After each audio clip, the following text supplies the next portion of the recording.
Black family, this is King Kong Consciousness, Dr. Umar Johnson, coming to you live and direct, Paris, France. About to head on to the airport, get ready to come back to the North American continent and continue the FDMG build, the FDMG preparations, black man, black woman. I wanted to just do a quick 5-10 minute video real quick, and that is talking about Pan-African fundamentalism and African family first. What does it mean when we say that we are race first? Race first, as the Right Honorable Marcus Messiah Garvey, greatest black leader of the 20th century, called it, race first is the same as African family first. Today, we call it, Dr. Umar Johnson calls it African family first.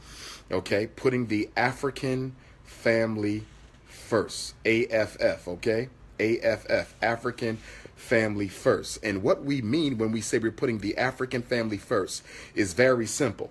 What we're saying is that any decisions that I need to make for myself will be made within the context of putting the African family first. I want to be clear. Race first and African family first are one and the same. Race first and African family first means the exact same thing. And it simply refers to you in all your decisions, your principles, okay?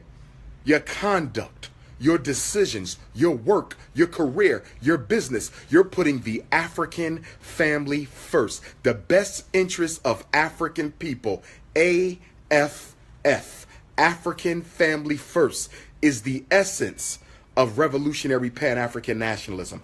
African family first is the heart and soul of 21st century Pan-African fundamentalism. We have to get back to being fundamentalist.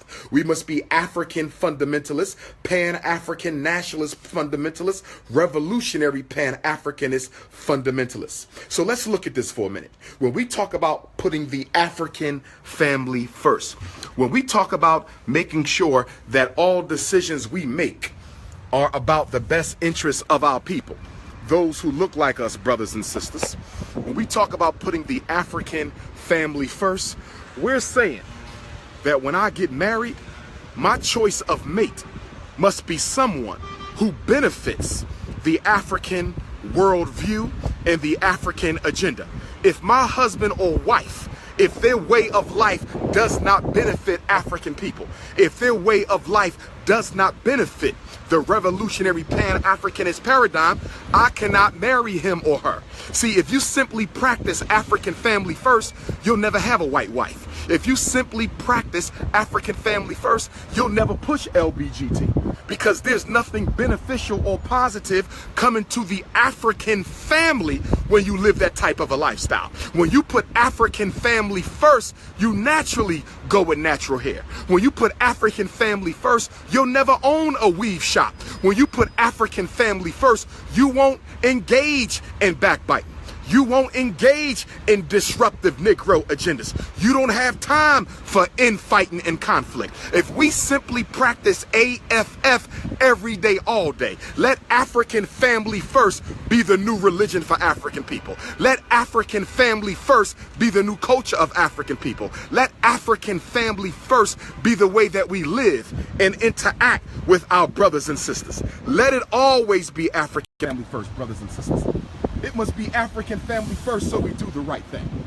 So today, as I prepare to leave Paris, France, as I prepare to get back home to Philadelphia, Pennsylvania, brothers and sisters, I'm saying that we have to put African family first, not second, not third. That means African family first is more important than your religion. That means African family first is more important than whatever business that you're trying to operate. It means putting African family first is all about asking yourself, before you make any decision, what is in the best interest of African people? What is in the best interest of African people, brothers and sisters? And if it is not in the best interest of African people, then you should not be doing it. Okay? That's what it means. It means that being a Muslim or a Christian is not more important than being an African. We have to put African family first, brothers and sisters. This is the notorious RBG. This is the notorious RBG coming to you. Not globalists, nationalists. Okay? Nationalism is what we about. Let's not play with these words. Because when y'all start talking internationalism and globalism, you're trying to integrate. When y'all start talking internationalism and globalism, y'all trying to integrate. African family first, revolutionary Pan-African nationalism. Let's keep the terms correct. Let's keep the terms correct. We're not trying to blend in with nobody. We're not hating anyone, but we are unapologetically for ourselves. African family first is the way we must go. African family first is the way we must live. African family first, brothers and sisters, is even the way that we must die. Oh yes. Oh yes. Oh yes. So whenever I give an opinion, you shouldn't call it controversial. Whenever I give an opinion, you should never say that that is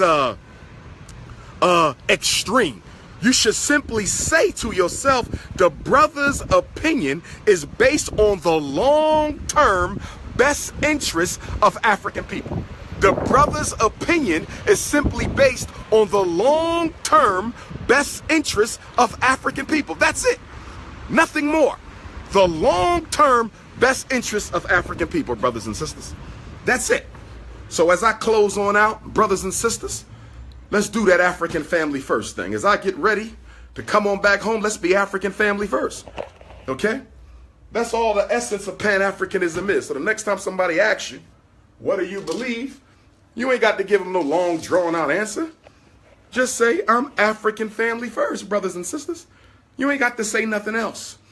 Okay? My decisions, my life is based on the best interests of my people. Whenever something comes up, an issue in the conscious community, an issue in government, an issue in politics, I answer it. I engage that issue from the perspective of whether or not that decision is putting the best interests of my people first. That's it. There's nothing else to do besides African family first. That's it. Nothing else.